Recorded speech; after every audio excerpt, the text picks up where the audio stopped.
wabarakatuh.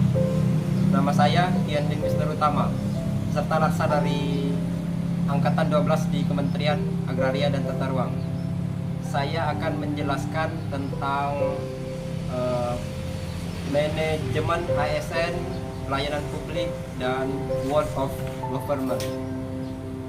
Selamat menyaksikan. Pokok pikiran manajemen ASN adalah pengelolaan ASN untuk menghasilkan pegawai ASN yang profesional, memiliki nilai dasar, etika profesi, bebas dari intervensi politik, bersih dari praktik korupsi, kolusi, dan nepotisme. Manajemen ASN lebih menekankan kepada pengaturan profesi pegawai, sehingga diharapkan agar selalu tersedia sumber daya aparatur sipil negara yang unggul, selaras, dan mengikuti perkembangan zaman. Berdasarkan jenisnya, pegawai ASN terdiri atas pegawai negeri sipil, pegawai pemerintah dan perjanjian kerja, atau PPK. PNS diangkat oleh pejabat pembina kepegawaian untuk menduduki suatu jabatan pemerintahan dan memiliki nomor induk pegawai nasional. Sementara itu, P3K diangkat oleh pejabat pembina kepegawaian berdasarkan perjanjian kerja sesuai dengan kebutuhan instansi pemerintahan atau jangka waktu tertentu. Dengan demikian, dapat dikatakan bahwa ASN merupakan sebuah pekerjaan profesi. Sebagai pekerja profesi harus mempunyai kriteria-kriteria tertentu, antara lain kualifikasi kompetensi dan kinerja. Kualifikasi sendiri merupakan syarat pendidikan minimal untuk menjadi seorang ASN. Misalnya, untuk menjadi petugas ukur di Kementerian ATR BPN haruslah minimal lulusan D1 di bidang pengukuran dan pemetaan kadastral. Selanjutnya, yang dimaksud dengan kompetensi adalah kemampuan yang harus dilakukan dan ditunjukkan oleh seseorang yang memiliki kualifikasi. Misalnya, seseorang yang mempunyai ijazah D1 pengukuran dan pemetaan kadastral haruslah mampu melaksanakan tugas pokok fungsi petugas ukur, mulai dari membuat peta kerja, melaksanakan pengukuran, pemetaan, dan menganalisis hasil pengukuran itu sendiri.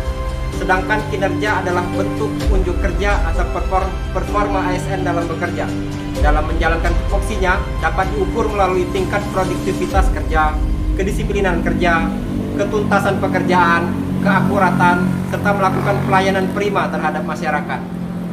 ASN merupakan profesi yang berlandaskan pada kode etik dan kode perilaku yang bertujuan untuk menjaga martabat serta kehormatan ASN. Fungsi kode etik sebagai pedoman dalam menjalankan tugasnya, serta sebagai standar penilaian sifat, perilaku, dan tindakan birokrasi. Untuk menjalankan tugas dan kedudukan tersebut, maka pegawai ASN mempunyai fungsi sebagai pelaksana kebijakan publik, pelayan publik, dan perekat dan pemersatu bangsa. Undang-Undang Nomor 5 Tahun 2014 tentang Aparatur Sipil Negara mengamanatkan penerapan sistem merit dalam kebijakan dan manajemen aparatur sipil negara. Dalam undang-undang tersebut, sistem merit didefinisikan sebagai kebijakan dan manajemen ASN yang berdasarkan pada kualifikasi, kompetensi, dan kinerja yang diberlakukan secara adil dan wajar dengan tanpa diskriminasi. Tujuan penerapan sistem merit adalah untuk memastikan jabatan di birokrasi pemerintah diduduki oleh orang-orang yang profesional dalam arti kompeten dan melaksanakan tugas berdasarkan nilai dasar, kode etik, dan kode perilaku ASN guna mendorong terwujudnya tujuan tersebut. Mekanisme pengelolaan ASN atau manajemen ASN pada dasarnya adalah kebijakan dan praktek dalam mengelola aspek manusia atau sumber daya manusia dalam organisasi, termasuk dalam hal ini adalah pengadaan, penempatan, mutasi, promosi, pengembangan, penilaian, dan penghargaan. Mekanisme pengelolaan ASN terdiri dari manajemen PNS, manajemen P3K, pengelolaan jabatan pimpinan tinggi, organisasi, dan sistem informasi. Manajemen PNS ruang lingkup manajemen PNS meliputi penyusunan dan penetapan kebutuhan setiap instansi pemerintah. Wajib menyusun dan menetapkan jumlah dan jenis jabatan berdasarkan analisis jabatan. Hasil penyusunan kebutuhan setiap instansi baik pusat maupun daerah disampaikan oleh pejabat pembina kepegawaian instansi kepada menteri dan kepala BKN untuk kemudian ditetapkan secara nasional setelah memperhatikan pendapat menteri yang menyelenggarakan urusan pemerintahan di bidang keuangan dan pertimbangan teknis dari kepala BKN. Pengangkatan CPNS dan masa perjabatan CPNS pelatihan prajabatan atau latsar, dan pengangkatan menjadi PNS. Pengadaan PNS tersebut dilakukan secara nasional berdasarkan penetapan kebutuhan yang telah ditetapkan oleh Menteri. Pangkat dan jabatan PNS terdiri atas jabatan administrator, jabatan fungsional, dan jabatan pimpinan tinggi, di mana pengangkatan PNS ke dalam jabatan tertentu tersebut ditentukan berdasarkan perbandingan objektif antara kompetensi, kualifikasi, dan persyaratan yang dibutuhkan oleh jabatan dengan kompetensi, kualifikasi pegawai. Pengembangan karir manajemen karir akan memberikan kejelasan dan kepastian karir PNS, menyeimbangkan pengembangan karir PNS dengan kebutuhan instansi, mengingatkan kompetensi dan kinerja PNS, serta mendorong peningkatan profesionalitas PNS. Pelayan publik. Seorang ASN harus mampu memberikan pelayanan publik kepada masyarakat yang membutuhkan pelayanan. Undang-Undang Nomor 25 Tahun 2009 tentang Pelayanan Publik menyatakan bahwa pelayanan publik adalah kegiatan atau rangkaian kegiatan dalam rangka pemenuhan kebutuhan pelayanan sesuai dengan peraturan perundang-undangan bagi setiap warga negara dan penduduk atas barang, jasa, atau pelayanan administratif yang disediakan oleh penyelenggara pelayanan publik. 3 unsur penting dalam pelayanan publik.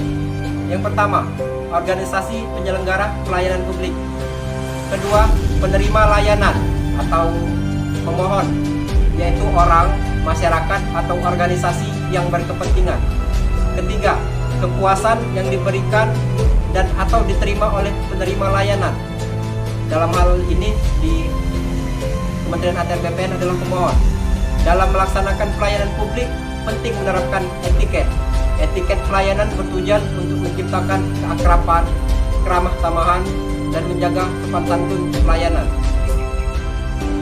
Pelayanan publik juga harus menyenangkan dan memuaskan pemohon atau masyarakat, membina dan menjaga hubungan baik dengan pemohon atau instansi sekitar, tidak menyinggung perasaan pemohon, menjadi daya tarik, membujuk dan mempertahankan kepuasan pemohon. Oleh karena itu, sebagai aparatur sipil negara dapat mengaktualisasikan pelayanan publik yang berkualitas kepada masyarakat dengan menjunjung tinggi nilai etika. Hakikat pelayanan publik dalam keputusan Menpan nomor 63 tahun 2004 menyatakan bahwa hakikat pelayanan publik adalah pemberian pelayanan prima kepada masyarakat yang merupakan perwujudan kewajiban aparatur pemerintah sebagai abdi masyarakat.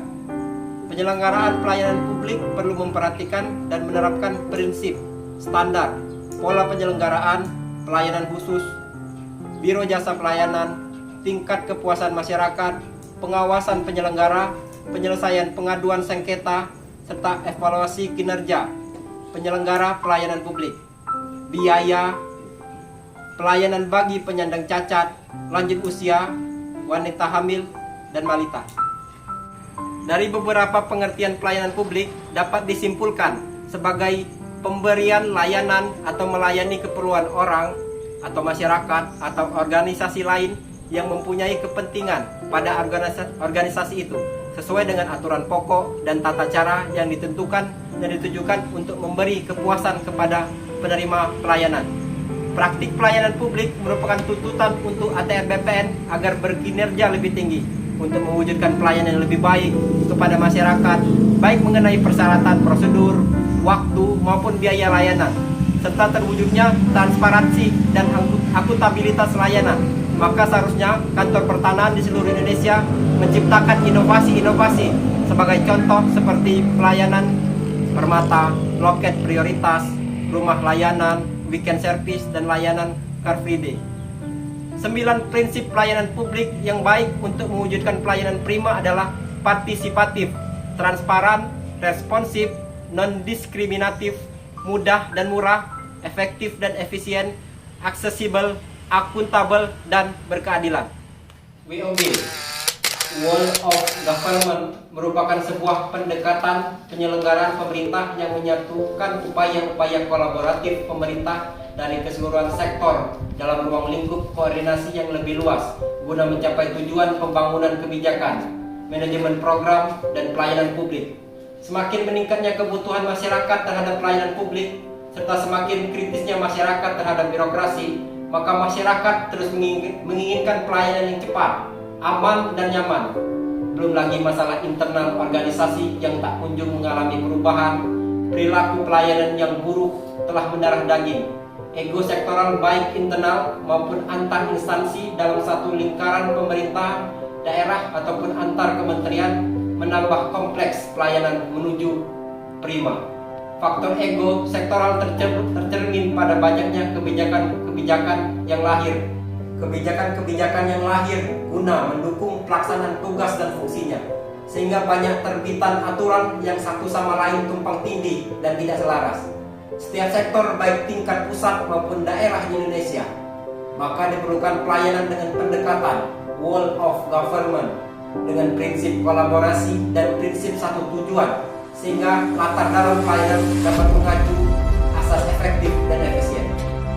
Penerapan dalam manajemen ASN, seorang petugas ukur melaksanakan pengukuran dan bidang tanah dan penetapan batas tanah jika azas kontradiktur delimitasinya terpenuhi, memberikan pelayanan publik yang profesional dan berkualitas, serta mempererat persatuan dan kesatuan negara Kesatuan Republik Indonesia. Petugas ukur profesional dituntut memiliki kode etik, yaitu norma tertentu sebagai pegangan yang diakui serta dihargai oleh masyarakat. Kode etik merupakan landasan moral dan pedoman tingkah laku yang dijunjung tinggi oleh setiap pegawai dalam melaksanakan tugasnya. Kode etik dan kode perilaku tersebut bertujuan menjaga martabat dan kehormatan petugas ukur sebagai ASN. Penerapan pelayanan publik seorang petugas ukur tentu harus memberikan pelayanan yang prima kepada penerima layanan atau pemohon. Dalam hal ini bukan saja melayani pemohon dan masyarakat saja, melainkan pelayan terhadap semua elemen yang ada pada lembaga. Pelayanan yang dimaksud adalah melayani dengan sepenuh hati, mulai dari memperhatikan, mengamati, mendengarkan, dan memfasilitasi mereka. Petugas ukur harus bisa menjadi fasilitator bagi pemohon, karena petugas ukur adalah ujung tombak bagi Kementerian ATR BPN. Disebut sebagai ujung tombak karena petugas ukur berhubungan langsung dengan masyarakat, dan masyarakat akan menilai baiknya instansi ATR BPN dari cara petugas ukur memperlakukan atau melayani masyarakat tersebut. Karakter yang diharapkan harus betul-betul bisa terpaku pada pelayanan kepada masyarakat, dengan tujuan seluruh informasi yang transparan bisa membantu masyarakat untuk menyadari dan memahami bahwa pembuatan sertifikat itu tidaklah rumit dan mahal. Penerapan konsep whole of government antara lain dengan penguatan koordinasi antara lembaga. Adapun prinsip kolaborasi yang dilakukan oleh pihak ATR BPN adalah bekerja sama dengan pemerintahan desa dalam rangka memberikan pelayanan pertanahan, salah satunya dengan memberikan dan mensosialisasikan program PTSL. Melalui program ini, pemerintah memberikan jaminan kepastian hukum atau hak atas tanah yang dimiliki masyarakat. Sekian dari saya. Terima kasih.